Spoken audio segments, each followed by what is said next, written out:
All right, guys, it's your boy Dom back again with another episode of Transfer Daily, and this is episode 36. So, guys, make sure you smash your thumbs up button. Let's get the video to at least 100 likes. Haven't been hitting 100 likes lately, but at least get it to 50 likes, man. Come on, help a brother out. How many likes did we get for the last upload? Not many. Not many. Let me see. Let me check it really quick. Only 35 likes. God damn. How encouraging, man. Dropping the content for you guys on the daily. You're not even coming out to check out the content. You're not liking the videos. You know? But then you complain, oh, damn, where have you been? You're not uploading. What's going on? Oh, man. Oh, God. Anyways, drop a like on the video, man. If you're seeing this, like the video. Let's start. Got some rumors. We got some confirmed deals. Konate will make her. According to Talk Sport, Borussia Dortmund are pushing to extend the loan of the Chelsea midfielder. The 21-year-old has a £40 million release clause, and it makes a permanent deal very unlikely to happen. Marcus Rashford. Let's talk Marcus Rashford. Barcelona will hold talks with Man United in the coming days over possible loan, including an option to buy, according to Foot Mercato, a French outfit. So I've been talking about this one quite a lot this summer. We've been talking about Marcus Rashford, Sancho, Anthony, Alejandro Garnacho. All these Man United players are still yet to find a new home. Yves Bissouma is a midfield target for Juventus this summer. I don't know. I just started, man. And I need water already. Where's my water at? Come on, man. This heat. But yeah, the former Brighton man, Malian international, currently at Spurs. He's 28 years old. And it's reported that Spurs could sell him if offers come in for him this summer. And Juventus are definitely targeted. That won't be a bad place at all, man. From where he came from to Juventus, it's a solid career if you ask me. Jadon Sancho. Juventus are stepping up efforts to sign the Man United forward. A player plus cash deal involving Douglas Luiz has been proposed, according to Corriere dello Sport. So Douglas Luiz has been linked with a move back to the Premier League, or better yet, a move out of Juventus, where since his move, he has not been happy. Jadon Sancho is on the way out. Juventus are interested in the man. Yeah, I could definitely see a swap deal there for Douglas Luiz to help Man United in their midfield. He would definitely be a great addition. But being a former Man City player, I don't know how likely that is. But these days, it doesn't really matter. But I hope he doesn't join United. You know, he never really played for City, but he was a Man City player. He was on the books of City. So let's see if that one materializes. Dominic Calvert-Lewin, according to The Sun. And in the past, I've heard that The Sun is not a very reputable outlet. But we shall see. So Man United are making a move to sign the free agent. The 28-year-old striker is also attracting interest overseas. Listen, man. Would Man United be going backward in signing a player like Dominic Calvert-Lewin? Maybe. It would give them that squad depth, and he would add that homegrown player to Man United's roster if they're looking for a type of player like that. But for Dominic Calvert-Lewin, I think a better place would be to join a club where he's going to get a lot of minutes. You see what I mean? Like a bottom half club. Not any of the top 10 clubs. Join a club that needs your help, and you're going to play a lot. Not a club that, you know, rebuilding and, you know, you're not too sure about where you stand and you're not the main guy. I don't think Man United would be a good place for Dominic Calvert-Lewin at all. So we have Anton Stach, according to Kicker. Leeds United are showing interest in the Hoffenheim midfielder. The 26-year-old German has several clubs monitoring his situation. So look out for that name, Anton Stach or Anton Stack. Let's see if Leeds are going to actually get to bring in the German. Clubs, newly promoted clubs, Burnley, Leeds, and Sunderland, they have been doing a lot of business. And you got to commend these clubs for that, because if you look back at what happened in the previous season, maybe the clubs that came up did not do enough business. Leicester, Southampton, and Ipswich. Or maybe they didn't bring in the right players. If you're going to stay up in the Premier League, you got to bring the right players to the club. And I can't tell you as yet if that's the case, but I can definitely tell you that these clubs have been making an effort. But I don't know if the personnel, at the end of it, I have to look through the squad and I'll say whether I think this is a squad that can survive the drop or not. And if they do survive the drop, whose expense it would be at. You see what I mean? I already mentioned that Brentford could be a relegation candidate this season, you know, so yeah, it might be the 3 teams that came up going back down. Could be Wolves. Wolves did recover very, very well last season, though. Who knows? Let's see. Let's see. It's going to be a hell of a season, though. I can't wait for the season to start. Can't wait to start watching games, doing match reviews, and so on and so forth. And I want to do more live streams like when I'm on the road, like right now, right? Let's say I'm about to pick up my son and I have like 30 minutes. I want to be able to do a live stream with you guys, but the thing is, my cellular phone service sucks, man. I have Verizon. I used to have T-Mobile, and I could have live streamed from anywhere. Clean live streams, man. But since I got Verizon, guys, I attempted to do a live stream the other day. I had 1 bar. I was live. The thing said I was live. I was live for about a minute. Not one soul tuned in. I'm like, nah, something's not right here. I stopped the live stream, went back, checked. The live wasn't even, like, it didn't even go live. So after I come back from vacation, I think I might reassess. I might go in, I might hit up T-Mobile, and I might see if I could actually move back to T-Mobile and get them to pay off these phones or something, you know, because I'm not even done paying off my phones, man. Because I'm telling you, Verizon cellular phone service sucks. You know what I mean? When I'm home, I hardly have service. The Fios is great, but the cell phone service in New York, it's bad, man. It's bad. Matt O'Reilly, 24-year-old Danish midfielder, the Brighton player, he is attracting interest from Roma.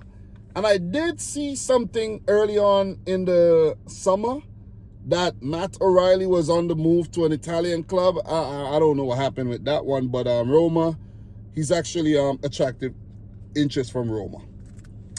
Darwin Nuñez, let's talk about the Darwin Nuñez situation. Napoli maintain talks active for the Liverpool striker as top priority. They're still linked with Lorenzo Luca, but it seems as if they probably want both Luca and Darwin Nuñez as their main man. And it's been said that Napoli sent a 50 million euro plus 5 million offer to Liverpool, according to Di Marzio. So it's two different articles, 2 different sources there. So let's see how this one develops and if Darwin Nuñez is gonna become a Napoli player soon. Who knows? Maybe he's gonna stay on at Liverpool. You never know, man. With the whole Diego Jota situation, maybe he's gonna stay on. I don't know. Or maybe they're gonna stick to the plan and get rid of him.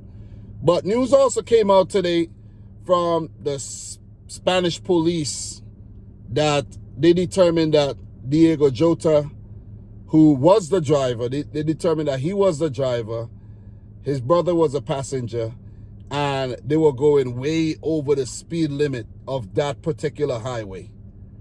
You know, like some highways could take speed because it's like, let's say it's like an interstate and you have a good stretch of road, but some of these roads are just simply parkways, you know what I mean? They're not like an expressway, they're a parkway. And parkways, they don't have like a good stretch of straight road. And they usually like have pothole. The roads are usually very blemished, a lot of imperfections. So that could be the reason for the tire blowing out, hitting some rough road, going that fast, you know, because it becomes like a lathe, you know, like a lathe, you spinning, hit the road and poof, you know. So that was just sad, man. It's just sad. It's just a sad, and it's just a sad way to go out, man, you know. Speeding on the highway, blowing out your tire, losing control, hitting the guardrail, ripping up everything, tearing the car up to shreds, flames because the engine's running, you know, the gasoline starts spraying, hitting a hot surface, it becomes a flame. You know, that's how vehicles blow up and catch fire, guys, because the gasoline is being sprayed out in a mist and a vapor, and that's why it catch fire like so fast. So, and these cars are made of like plastic and the cloth material, it burns like, it's like freaking, you know, it's like what do you call that thing, man? It's like, I can't remember the word I'm looking for, but you get the point, man. It's just sad. Sorry to go down another rabbit hole there, but just can't stop thinking about this situation, man. I really can't, man. It's like, it's just sad. You know, and you know what it seems like? It seems like it's okay to us. It's okay when a regular person dies. Like somebody die, okay, I'm not related to them. Okay, it's sad, but when a football player, a sportsman, an active one at that, not like somebody who retired already, an active one, a prominent one, it just hits you, man. It just hits different. Oh boy. Anyways, Victor Gyokeres. Arsenal remain in direct talks with Sporting and with the player. So let me see. Okay, I wrote down the wrong thing. So Arsenal remain in direct talks with Sporting with the player doing his best effort to join. And also, there was another source that said Arsenal Sporting Director Andrea Berta traveled to Portugal to close in on a deal worth around 70 million pounds for Victor Gyokeres. Let me say this again. I've been saying this, but let me say it again. Arsenal are looking good. Arsenal are looking freaking good. I know I was talking shit, but they're looking good. If everyone's fit, it's going to be a hell of a season next year, man. And I'm afraid my team, City, we probably going to be third fiddle again. Not second like Arsenal, but third. Now, Liverpool, they're going to bring the same heat, basically. And then Arsenal are getting better. They're learning from their mistakes from the last 3 seasons, where they came second for 3 seasons running. So they got to do one better this year, right? This year got to be the year. They got to hit goal this year. If not, something's seriously wrong. But you got Gyokeres, you got Saka, you got Martinelli. I think Trossard is leaving. That's what I think. They're bringing in Nanu Madueke, but I think Arsenal should have actually went all out and try to sign, they should have gone all out and tried to sign Rodrigo instead of Nanu Madueke. In my opinion, I think Madueke is like the watered down version of Rodrigo, because Rodrigo has really good finishing skills. Now, Madueke, not so much. So that one is kind of, and they're going to pay about 50 million pounds for Madueke as well, or euros, whatever it is. Yeah.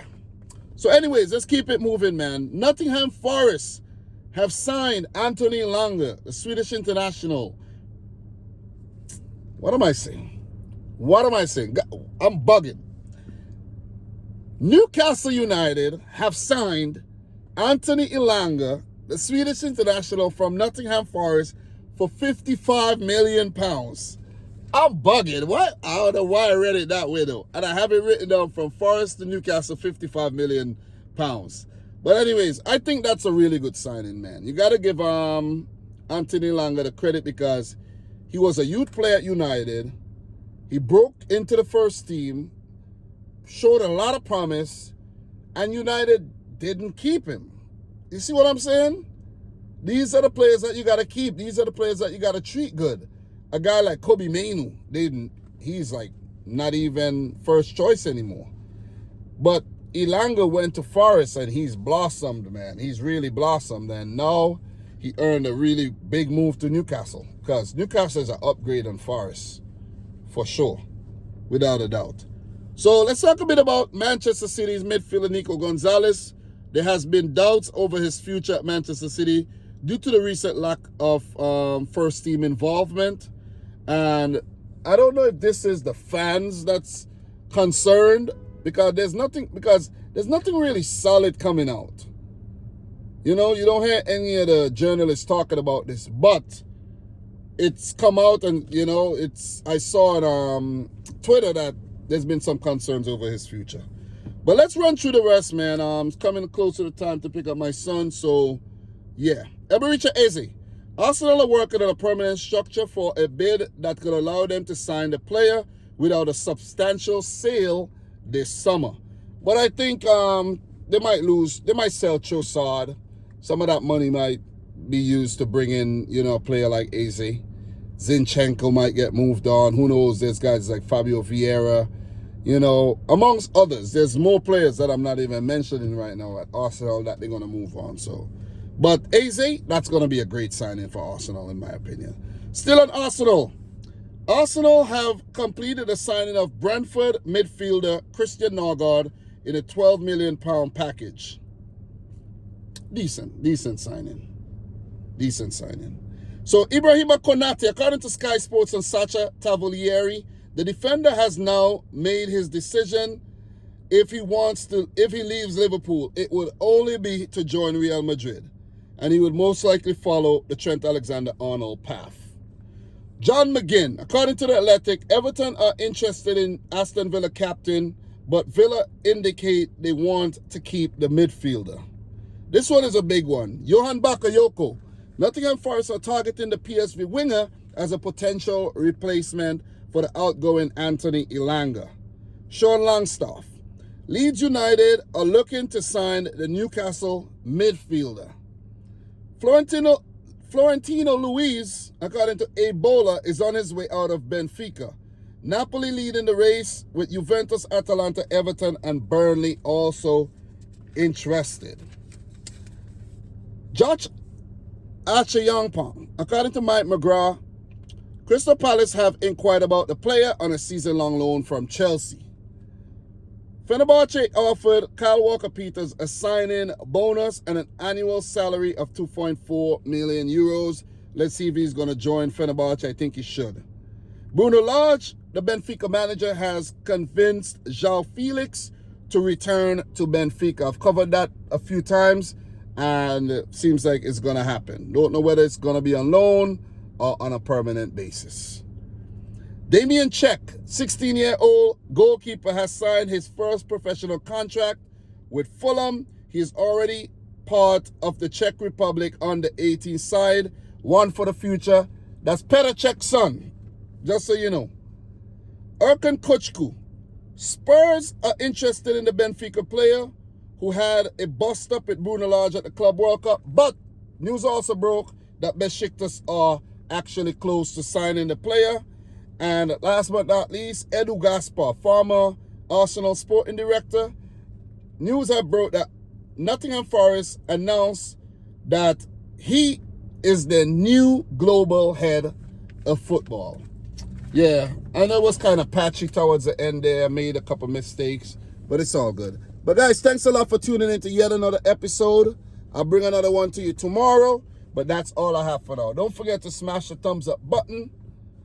Get the video to 50 or 100 likes, man. Come on, guys. You could do better than what you've been doing. Let me know your thoughts down below. And until next time, peace out.